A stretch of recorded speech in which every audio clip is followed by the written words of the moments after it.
नमस्कार.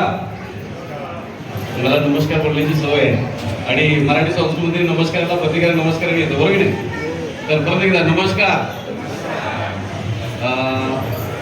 सर्वप्रथम मी इथे या व्यासपीठावर असणारे पदाधिकारी, या मंडळाचे अध्यक्ष सुरेंद्र थोरे, त्याचबरोबर आपले गाव पाटील, त्याचबरोबर इथे सर्व मान्यवर मंडळी, कारण आपल्याकडे वेळ कमी आहे. आणि सगळ्यात महत्त्वाची गोष्ट म्हणजे एकच दिवसाचा प्रोग्राम आहे, पण या एक दिवसाच्या प्रोग्रामसाठी ज्या मंडळीने तयारी केली, या मंडळावरती पदाधिकारी आणि पदावरती नसणारे पण व्यक्तींनी सहकार्य केले हा प्रोग्राम यशस्वी होण्यासाठी, त्यांच्यासाठी जोरदार टाळ्या. मी आज जो उभा आहे त्याच्यात सगळ्यात जास्त श्रेय असेल तर माझे विद्यार्थी ग्रामविकास मंडळाला देईन मी. कारण माझे विद्यार्थी ग्रामविकास मंडळामध्ये अष्टाचीवाडी पश्चिम विभागातर्फे मी सदस्य म्हणून इथे आलो होतो.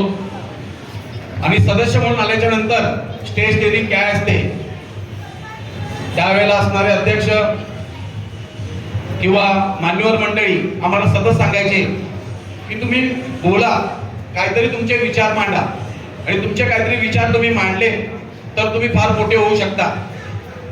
त्याची आठवण झाली म्हणून मंडळाचा खूप आभारी आहे. या मंडळाने मला खूप काही दिले. एक शर्ट आणि पॅन्ट वरती मी शाळेत जात होतो. आमच्या घरात लाईट नव्हती. माझ्या वडिलांनी व्यवसाय केला म्हणून व्यवसायामध्ये नसा व्यवसाय शिरला होता.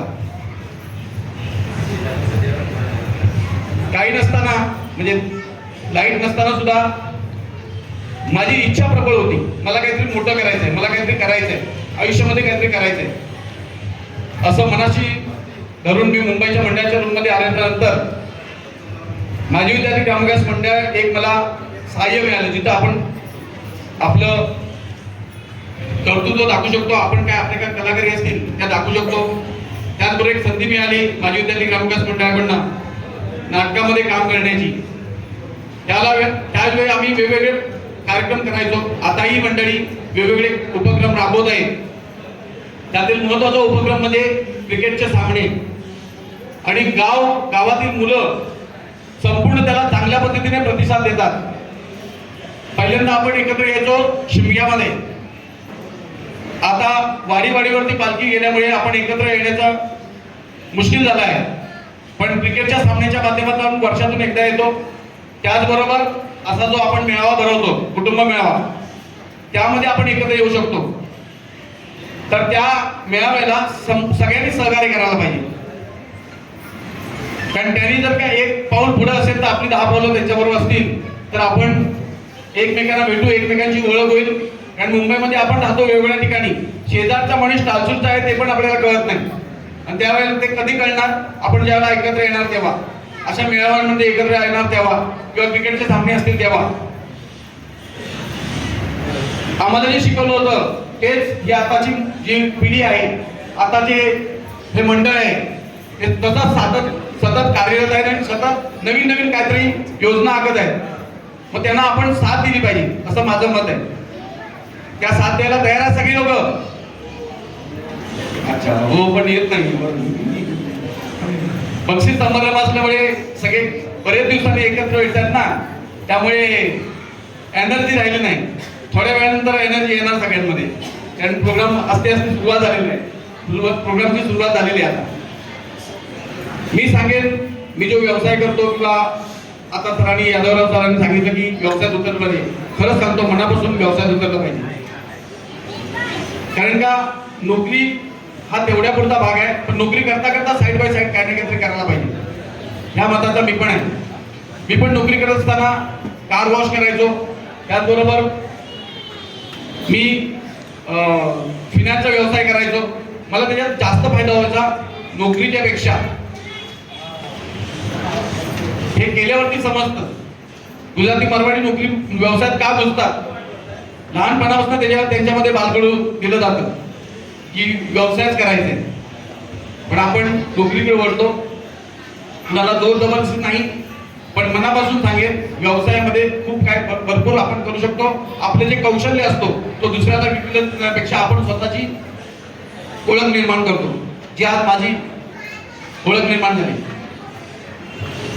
मी जे व्यवसाय करतो त्याच्यामध्ये फायदा तर होतोय.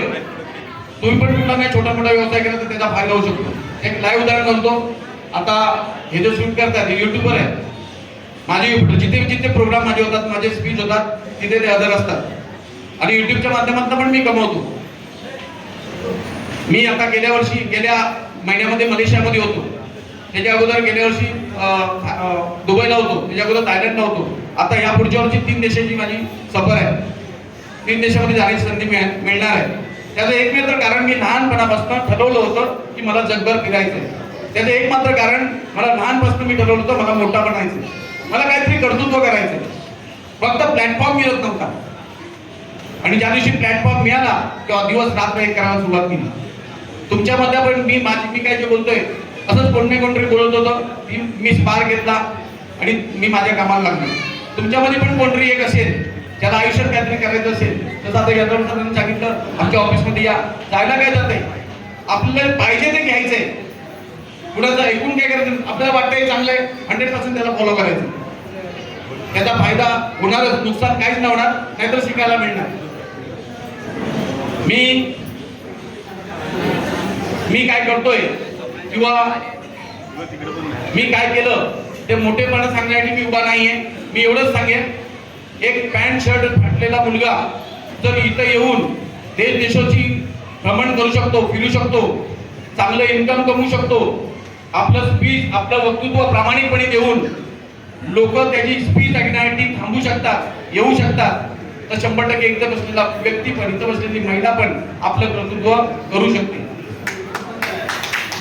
फक्त काय करायला लागेल, आपला जो अंतर्गुण आहे, आपला जो मेलेला मीपणा आहे त्याला जागृत करायला लागेल आणि कोणताही युग न करता न ठेवता आपण आपलं कर्तव्य करायला लागेल, आपलं काम करायला लागेल.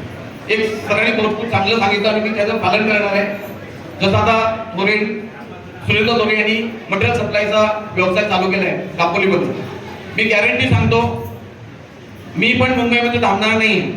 आम्ही मी डिसिजन घेतलं, आम्ही गावी स्थायिक होणार. आणि मी सांगतो आता जी लोक गावी स्थायिक होतील याच्यानंतर पुढे मुश्किल होणार, 100% मुश्किल होणार.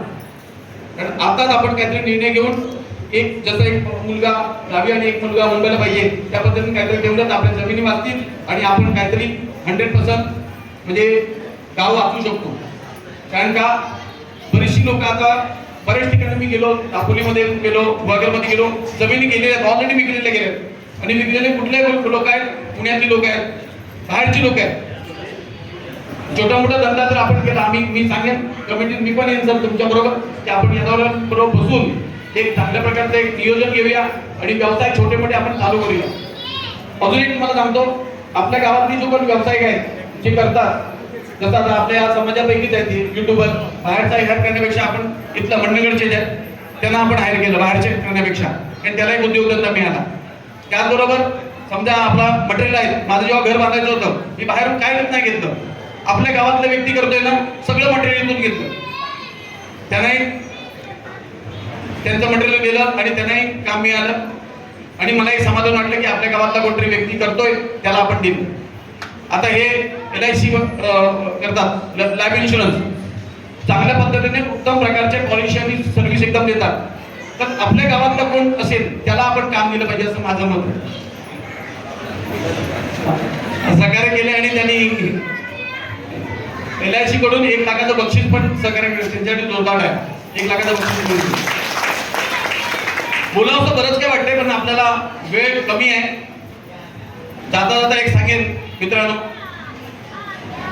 गरीब आपण जन्माला नाही आलो, खरे गरीब आपण जन्माला आलो, पण श्रीमंत म्हणून जर मरायचं असेल ना, श्रीमंत होऊन, तर 100% मी सांगतो काय नाही छोटा मोठा व्यवसाय करायला पाहिजे. कारण तो आपल्या पिढ्यानपिढ्या चालणार.